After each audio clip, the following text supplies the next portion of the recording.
Okay, so nandito tayo sa may Ayala Bridge. Makikita natin dito, banda, yung bagong Esplanade. So hindi ito yung Pasig River Esplanade na ina-update natin yung nakaraan. At hindi rin ito yung sa may bandang Arroceros. Kasi yung sa may bandang Arroceros is nandoon banda. Makita nyo dyan sa may bridge na yan. Nandoon yung Arroceros. Eto, bago lang to. Nung nakaraang update natin dito sa may Arroceros, wala pa to. So, tingnan natin kung paano to mapupuntahan ng mga tao at paano mai-enjoy yung view dito nitong Esplanade na to. Kanina may nakita ko dumadaan dito, naglalakad dito sa ilalim. Papunta doon. Maganda sana kung dire-diretso na to, no? Pag mula dito, dire-diretso na papunta ron sa may Arroceros Park. Ay, ang ganda ng view rito. Malapit lang to sa may SM Manila.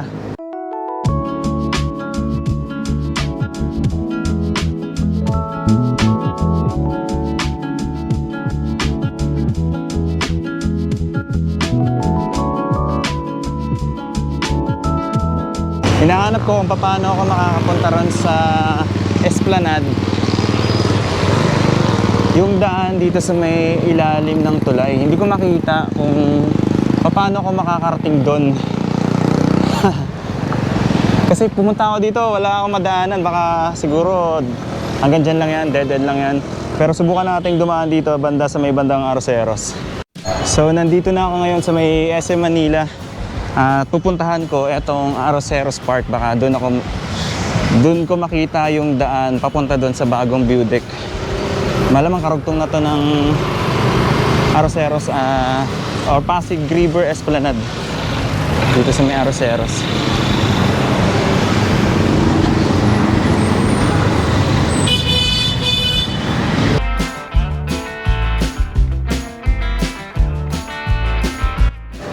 Ito yung Central Station ng LRT1.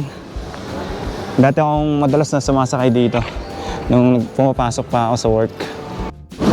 Ayan, nandito na tayo sa Arroceros Park. Malapit na tayo sa entrance. Malaki na rin ang pinagbago dito. Hindi ko lang sigurado kung open pa siya ngayon. Kasi mag-aalas 5 na. Mukhang sarado ata. Hindi na yata pwedeng pasukin to. Tingnan natin.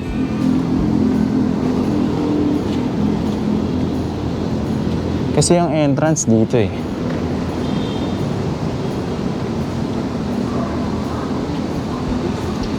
Sarado.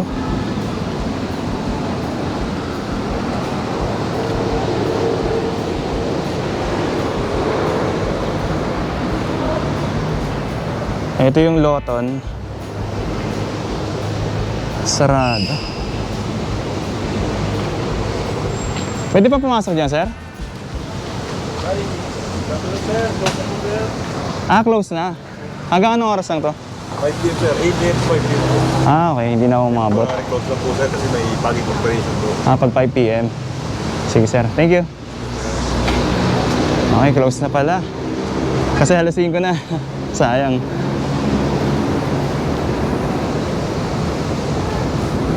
Tignan na lang natin yung fountain dito. Tsaka siguro dito lapit tayo banda ron. Pwede naman natin paliparan ng drone yan. Makikita natin yung view.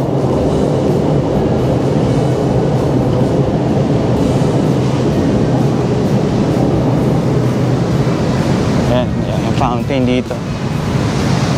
Ito yung Metropolitan Theater.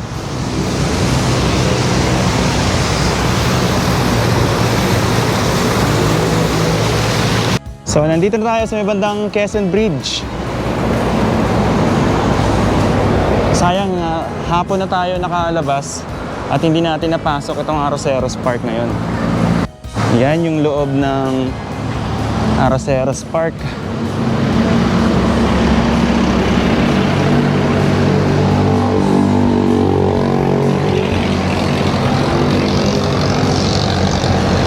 Tingnan natin kung malinis na ba to.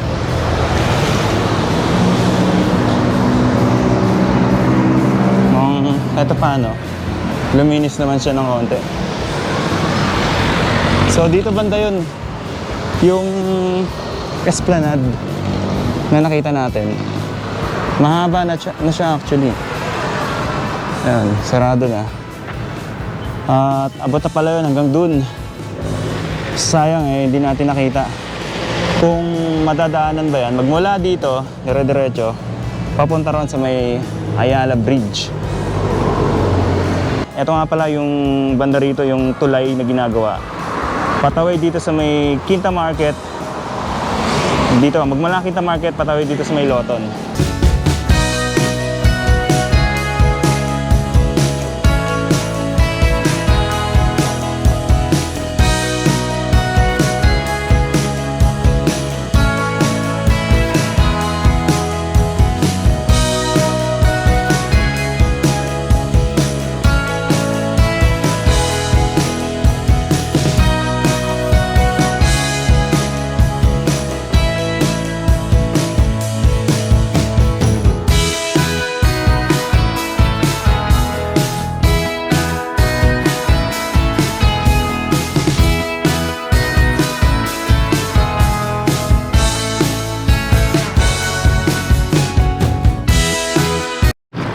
Sayang hindi ko na puntahan yung mismong esplanade dito. Mas maganda sana kung actual natin makikita yung kung gaano siya kalawak. At mukhang parang tingin ko mas malapad siya dito sa esplanade dito sa may Arroceros Park. Dito kasi maganda rin naman siya pero hindi siya kasing haba nung bandaron. Yung esplanade doon. Palagay ko ang daan niyan is magmula dito, didire-diretso na yun, papunta doon sa kabilang esplanade. Maganda sana kung dire-diretso na to, no? Magmula doon, dire-diretso na yung pwede na mag-jogging, papunta doon sa may Binondo Intramuros Bridge. Tsaka maganda kasi may mga security guard na nagbabantay rito. So ito yung Pasig River ngayon. At dito nga, puntahan natin yung tulay dito. Although napaliparan natin ang drone. Kasi nung nakaraan punta ko dito, may mga gumagawa dyan. So dahil siguro nga linggo, tsaka hapon na wala nang gumagawa ngayon. So diretso tayo ngayon sa Quiapo. And ililibot ko na rin kayo dito, malapit sa may simbahan. And dito malapit sa may Quinta Market. LC. Ito yung sa may... Maganda sana kung lagyan ng ilaw dito. Kaso naging ano na siya. Hihian.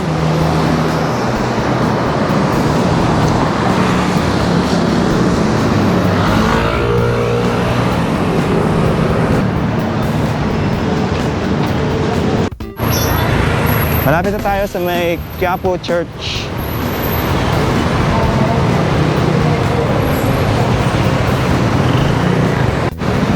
So dito tayo dadaan sa may bandang ibaba.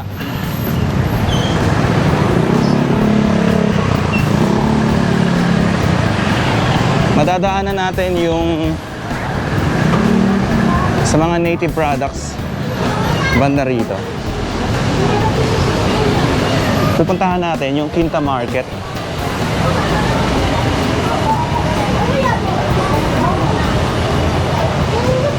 Ito lang kasi yung daan natin dito. So, liliko tayo dito. Banda dyan.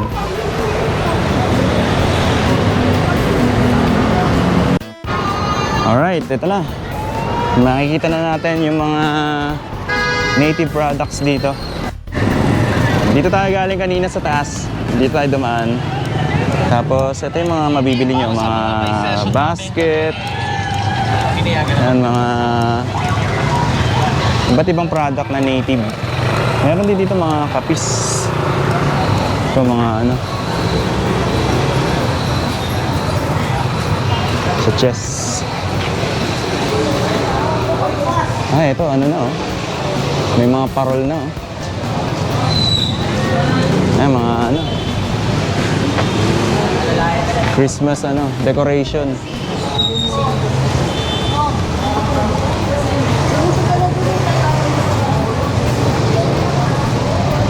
So dito yung papunta sa may Quiapo Church.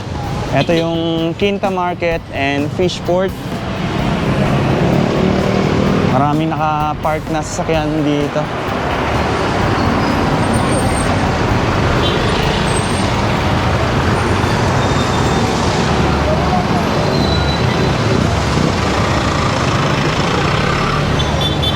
Puntahan natin yung ginagawang tulay rito. So, dito lang yan sa likod ng Quinta Market and Fishport. Laging punuan yung parking dito. Ang hirap pumark dito kapag may dala ka sasakyan. Kailangan maghihintay ka, lalo na pag medyo oras ng pamimili. Dito Quinta Market. So, nasa likod yung bandang ferry station.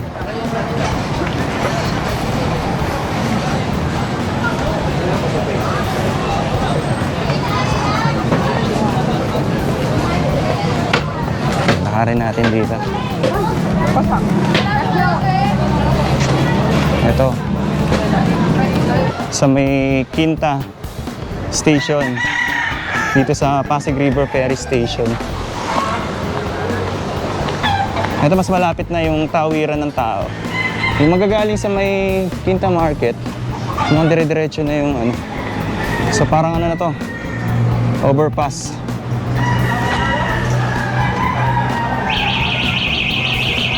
Ayan dito.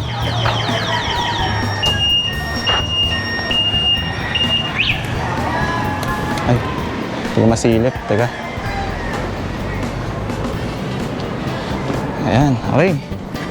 So, dito yung station ng ferry station sa may Quinta. And doon naman yung sa may Loton. So, kung ang ruta ng ferry ay pa ganon, so dito yan hihinto sa may Loton Station. And kung yung ferry naman is papunta rito sa Escolta, at madadaanan niya yung Quinta Station. Ngayon wala tayong nakikitang gumagawa kasi linggo, tsaka alas 5 na ng hapon. Pero palagay ko medyo matagal-tagal pa to, hindi pa to agad-agad matatapos. Mukhang next year pa mabubuksan ito. Itong tulay na to, mas magiging mabilis na yung pagtawid ng mga galing dito sa may Quinta Market papunta ron sa may Loton Station.